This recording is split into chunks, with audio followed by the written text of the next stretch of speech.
अब ये जो धमकी दे रहा है डोनाल्ड कि जी हम जाके वहाँ पर पावर हाउसेस पे अटैक करें, yes. इसका मतलब है कि आप लोगों के दोस्त कैसे हुए फिर? इराक के अंदर इन्होंने क्या किया, रिजीम चेंज उन्होंने किया, 20 साल तक आप लोगों ने वहाँ पर, अब देखिए क्या हाल हुआ। लीबिया की सिचुएशन देख लें, बहुत बड़ा जी वहाँ पर डिक्टेटर था। इस वक्त दुनिया का सबसे बड़ा चौक पॉइंट बन गया, जिसपे इस तरफ भी जहाज खड़े, इस तरफ भी जहाज खड़े, और बीच में ईरान थानेदार की तरह बैठा है, लगेगा या नहीं लगेगा। So that is the power. Yes, you see, IRGC सुना है कि ईरान में शायद फौज से भी ज्यादा एक मजबूत गिरोह है जिसको पासदारान इनकलाब उर्फ आम में कहा जाता है।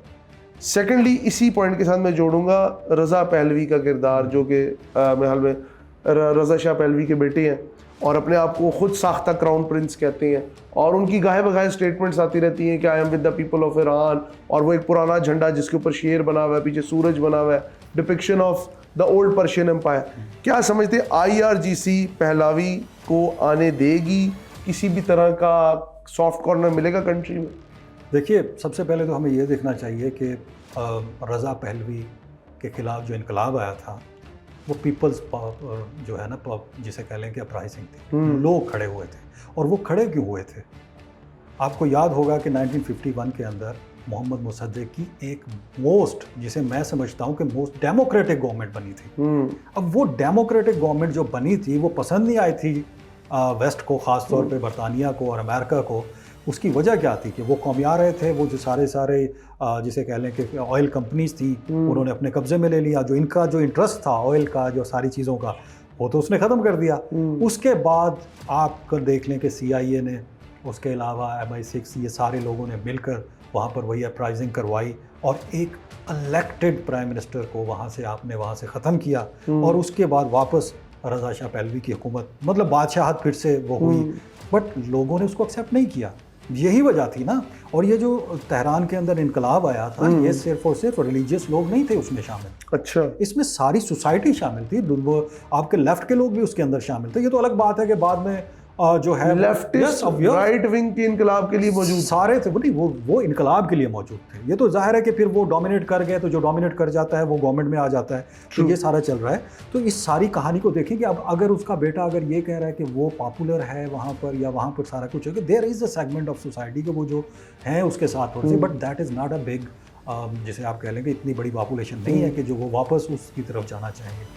मैं तो ये कहता हूँ कि अमेरिका ने ये सारा कुछ किया है, ये अगर उनके बयानात देखें कि जी हम सर्विस ऑफ द पीपल के लिए जा रहे हैं। देखिए दुनिया के अंदर कहीं पे भी जो इनकलाब आते हैं ना, वो लोगों के अपने होते हैं। ट्रू, वहाँ के लोग जो हैं वो फील करते हैं। अगर ईरान में नया इनकलाब आएगा तो हम उसको वेलकम करते हैं। कैसे? क्योंकि भाई वो वहाँ के लोगों की इंडिजिनस मूवमेंट थी ना। अगर वो उनकी इंडिजिनस मूवमेंट होती, ये तो खुद अमेरिका खुद कह रहा था, उसके जो वजीर तिजारत उन्होंने कहा था कि जी हमने डॉलर की कमी वहाँ पैदा की, हमने सिचुएशन ख़राब की। तो जब आप खुद ये चीज़ें कर रहे होंगे तो ये तो कॉस्मेटिक है ना, तो कॉस्मेटिक चीज़ें चल नहीं सकती। अगर वहाँ पर लोगों को महसूस हो रहा था कि उनके साथ ज्यादती हो रही है, तो वो एक ना एक दिन वो अपनी तब्दीलियां ले आते हैं या वहाँ पर रिफॉर्म्स हो जाती हैं। बट ये तो नहीं है ना कि आप जाकर वहाँ पर रिजीम चेंज करें। और अब ये जो धमकी दे रहा है डोनाल्ड ट्रम्प कि जी हम जाके वहाँ पर पावर हाउसेस पे अटैक कर देंगे, तो who will suffer? People will suffer, the people of Iran. तो इसका मतलब है कि आप लोगों के दोस्त कैसे हुए फिर? इराक के अंदर इन्होंने क्या किया? वहाँ पर इन्होंने तो रिजीम चेंज किया था ना। लीबिया रिजीम चेंज उन्होंने किया, 20 साल तक आप लोगों ने वहाँ पर, अब देखिए क्या हाल हुआ। लीबिया की सिचुएशन देख लें, बहुत बड़ा जी वहाँ पर डिक्टेटर था। आप जाके वेस्ट के सारे जितने बड़े एनालिस्ट हैं उनसे पूछिए कि भाई इराक के अंदर, लीबिया के अंदर, इवन शाम के अंदर जो पहले की हालात थे, जो लोगों के पहले के जो जिसे कह लें कि प्रॉस्पेरिटी थी, खासतौर पर लीबिया के अंदर, ट्राबलस, यसी, तो उसको आपने मलिया मेट कर दिया। इट मीन लोगों के अंदर कैपेसिटी नहीं है कि वो अपनी तब्दीली खुद ला सकते हैं। आप लोग जाके वहाँ पर, बट अगेन ये वहाँ पर कोई डेमोक्रेसी लाने नहीं जाते। अगर डेमोक्रेसी होती तो फिर मोहम्मद मुसद्दिक तो बेहतरीन डेमोक्रेटिक प्राइम मिनिस्टर था, तो वहाँ आपने क्यों उसका तख्ता उठाया?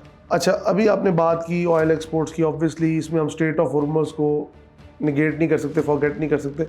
इस वक्त दुनिया का सबसे बड़ा चौक पॉइंट बन गया, जिस पे इस तरफ भी जहाज खड़े, इस तरफ भी जहाज खड़े, और बीच में ईरान थानेदार की तरह बैठा है, लगेगा या नहीं लगेगा। So that is the power. Yes, you see. और अभी मैं देख रहा था कि लोगों ने कहा कि यार वी कुड नॉट रियलाइज, और उन्होंने भी नहीं किया था।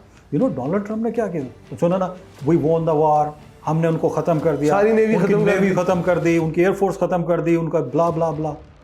दे are still in power. They are still in power. वो अब जिस तरह से टॉल प्लाजा होता है ना, वो अब वो लगा के बैठे हुए हैं कि जो वो चाहेंगे। अभी उन्होंने यूनाइटेड नेशंस के अंदर ये खत भी भेजा है कि जो हमारे मतलब हमारे खिलाफ नहीं है वो गुजर सकते हैं हमारे साथ रब्ता करके, you know. So they are in control of it.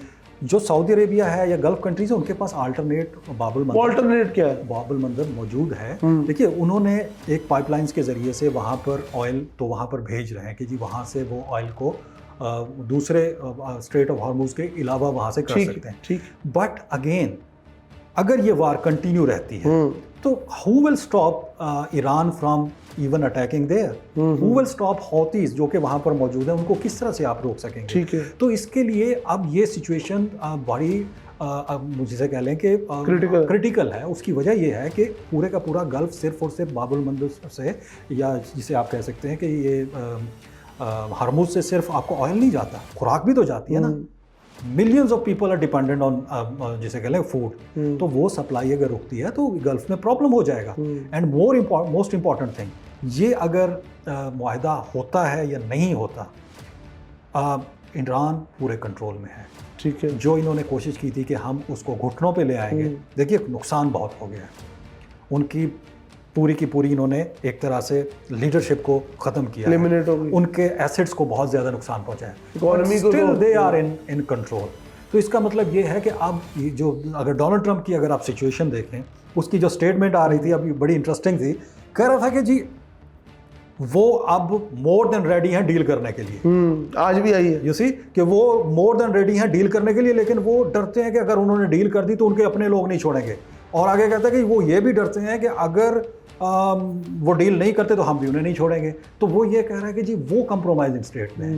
लेकिन अगर आप इस पूरे को कॉन्टेक्स्ट को देखें तो in fact Donald Trump is compromising, कि आप एक जगह पे जाकर आपने अपने आप को फंसा लिया है।